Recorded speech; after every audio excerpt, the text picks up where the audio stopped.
खुद बात करते हुए सुना है। किसी स्मगलिंग का जिक्र कर रहे थे।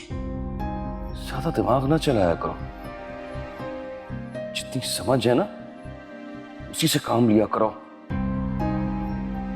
मैंने उससे क्या बोला और तुमने क्या समझा और उल्टा सवाल करने आ गई मुझसे? पागल तो नहीं हो गई हो?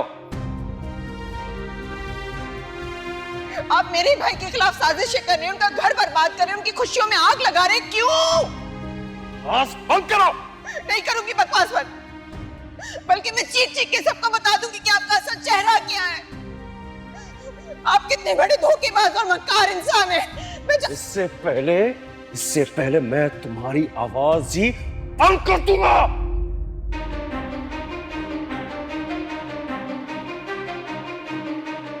मैं क्या करूं? अच्छा बस अब रोना बंद कर और याद रखना कि झूठ की उम्र बहुत कम होती, जीत हमेशा सच की होती। जो हुआ उसे भूल जाओ।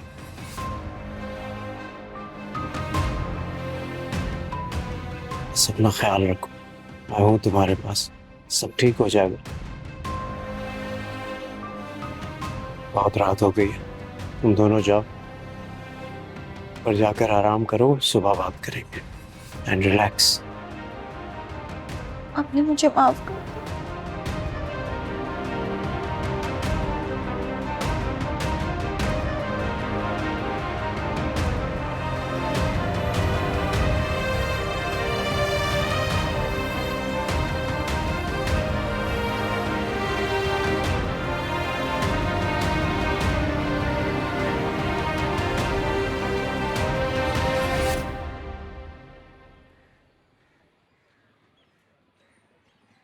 हैविश, बदगुमानी इंसान को अंधा जरूर कर देती है, मगर ये अंधेरा सिर्फ एक मुख्तसर वक्त के लिए होता है और फिर सच की रोशनी झूठ बोलने वाले का मकरू चेहरा सबके सामने ले आती है। पता है शिबा, बदगुमानी बेएतबारी से जन्म लेती है। अगर आपका एतबार मजबूत है तो आप सामने वाले शख्स से बदगुमान नहीं होते। तुम्हें लग रहा है कि मैं तुम पर इल्जाम लगा रहा हूं? मैंने खुद अपने कानों से सुना है जो मिशाल तुम्हें कह रही थी। कबीर, मिशाल वानिया भाभी को कह रही थी। मैंने तो उसे कॉल की थी उसको समझाने के लिए। ओह अच्छा, यानी कि तुम्हारे फोन से वो वानिया को समझा रही थी। सब समझ में आ गया मुझे कि तुमने किस किस को क्या क्या समझाया। सारी जिंदगी मैंने अपने बहन भाइयों को जोड़ कर रखा था, कुर्बानियां देकर ये घर बनाया था। कबीर मेरे शरीके हयात,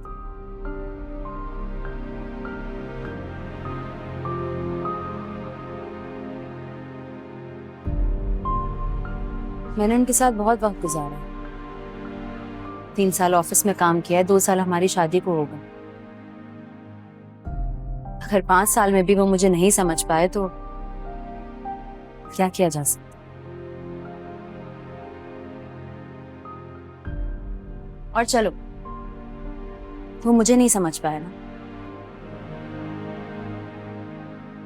वानिया भाभी को तो जानते हैं कि वो कितनी फसादी हैं। I mean, पूरी फैमिली का एक ही ओपिनियन है उनके लिए। उसके बावजूद उन्होंने उन पे भरोसा किया और मुझे मुजरिम ठहरा दिया। इस बात पर मुझे भी बहुत अफसोस है। कबीर भाई को ऐसा नहीं करना चाहिए था। मैं हैरान हूं कि वो ऐसा कैसे कर सकते। खैर यार, छोड़ो इस टॉपिक को।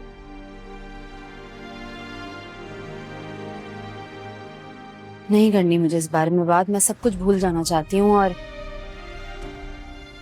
अपने अंदर जो नई जिंदगी जन्म ले रही है ना, सिर्फ उस पर फोकस करना चाहती हूँ। तुमने अंकल को बताया? सही वक्त आने पे बता दूंगी। शिबा, बेटा तुम्हारे ऑफिस का क्या टाइम है? अब अंकल मैंने असल में 1 हफ्ते की छुट्टी ली हुई है। एक नया प्रोजेक्ट है, उस पर काम कर रहे हैं सब मिलकर, तो मैंने अपनी पूरी टीम को लगाया हुआ है उस पर। अच्छा, बहुत अच्छी बात है बेटा, लेकिन तुम्हारे ऑफिस का कोई नुकसान ना हो। अरे नहीं नहीं अंकल, मेरा कोई नुकसान नहीं होगा, सब लोग काम वगैरह करें, इवेंट में भी टाइम है। प्लस महविश यहाँ पर आई हुई है तो अच्छी बात है, मुझे इसके साथ टाइम स्पेंड करने को मिल रहा है। खुश रहो बेटा। अच्छा, तुम लोगों के लिए कुछ खाने पीने के लिए बनाया है, आओ आके खा लो। ठीक है अंकल। How sweet.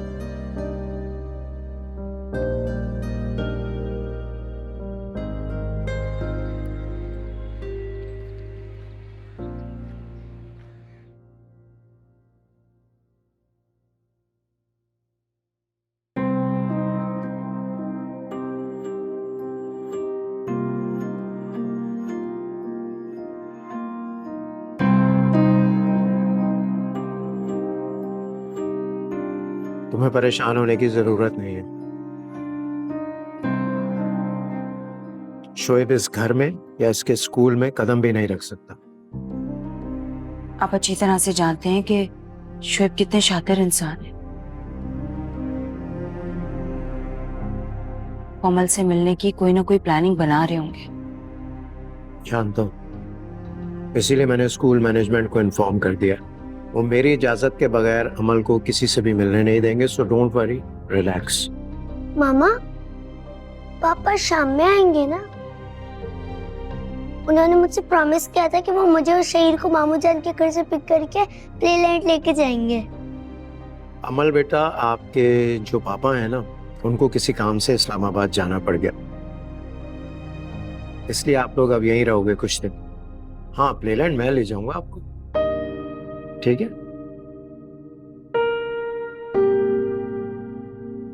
अस्सलाम वालेकुम बड़े पापा। अस्सलाम वालेकुम पप्पू। वालेकुम सलाम। अरे अम्मा, तुम कब आई? मैं तो रात में आ गई थी। शहीर, तुम्हें पता है मामू जान मुझे और तुम्हें शाम को प्लेलैंड लेके जाएंगे। सच में बड़े पापा? हाँ। ओहो शहीर बाबा, जल्दी करे, वेन आती ही होगी, नाश्ता खत्म कर ले, जल्दी करे। आज मैं इन दोनों को स्कूल छोड़ूंगा, तुम उसको वैन को वापस भेज देना। ठीक है। वाह, आज कितना मजा आएगा। बड़े पापा में ड्रॉप करेंगे। चलो भाई, लेट हो रहे हैं, निकलते हैं। अल्लाह हाफिज़ भैया। आ जाओ, जल्दी आ जाओ। हाफिज़ मामा। अल्लाह हाफिज़। इनमें से किसी एक बात की भिनक भी भैया को पड़ी ना तो उसी लम्हे तलाक दे दूंगा और अपनी बेटी भी तुमसे छीन लूंगा और उसे तुमसे इतना दूर ले जाऊंगा कि सारी जिंदगी उसकी सूरत देखने को तरस जाओगे। एक बात और, अमल को किसी भी बात का पता नहीं लगना चाहिए, समझ आ गई? तुम्हारे बड़े भैया के घर जाना है, वहां जाके किसी भी तरह उन्हें मनाना है और मैं अच्छी तरह जानता हूं कि वो तुम्हारे आंसू देखते ही पिघल जाएंगे।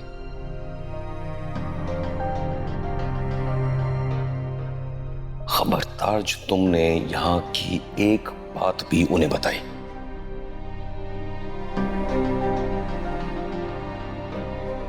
तुमने वहां जाकर मेरी तारीफ करनी है ताकि वो मुझे माफ कर दें, वरना अंजाम तुम अच्छी तरह जानती हो कि तुम्हारे साथ क्या हो सकता है।